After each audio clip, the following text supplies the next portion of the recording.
King Charles III ascended the throne in September after spending 70 years in the position of heir apparent.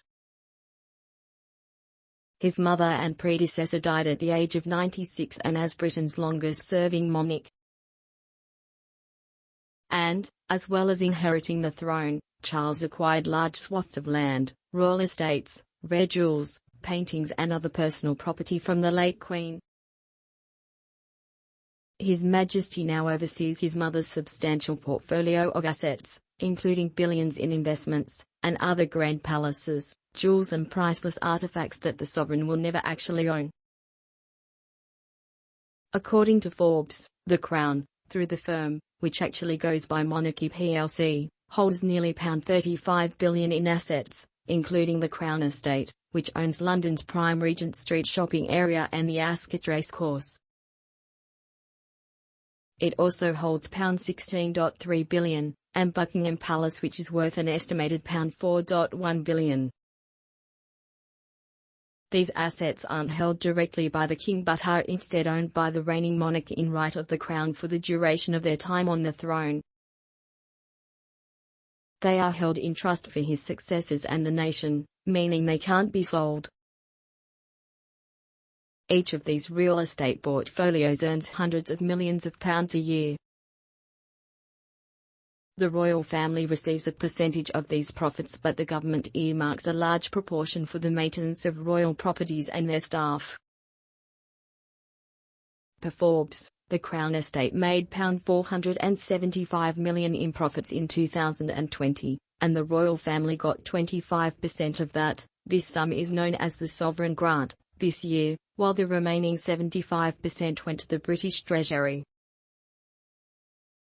In 2022, the sovereign grant amounted to £83.4 million, based on the Crown Estate's net profit in the 2019-20 financial year. However, that enormous sum does not go directly to the monarch. Around 10%, £33.3 million for 2022, is set aside for maintaining Buckingham Palace, and an additional 15% is used to finance the royal family's annual travel, official events, housekeeping and payroll. But the sovereign grant is not Charles' only source of income.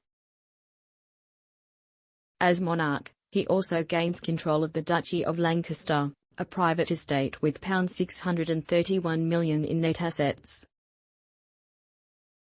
Its net revenues go directly to the king as an allowance called the Privy Purse, which covers any other official expenditures.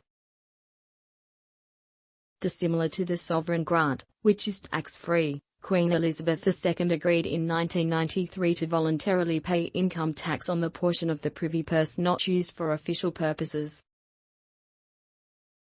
It marked the first time a British monarch paid income tax since the 30s. Charles has agreed to maintain the same policy as monarch. The King also holds the Crown Estate Scotland, a portfolio with some £477 million in net assets, including the Scottish seabed, rural estates and the rights to fish wild salmon. At least 9 former and current royal residences and the royal collection, which includes the crown jewels, are part of the Crown's holdings. The crown jewels are perhaps the most identifiable asset associated with the royals, but they are also the most difficult to value. The jewels would never reach the open market and they do not file annual reports. As part of the royal collection, they are held in trust by the monarch for the nation. The Royal Institution of Chartered Surveyors estimated their value at £3.3 billion in 2019. Using the sale of the French crown jewels in 1887 and the sale of the late Princess Margaret's jewellery in 2006 as a comparison. According to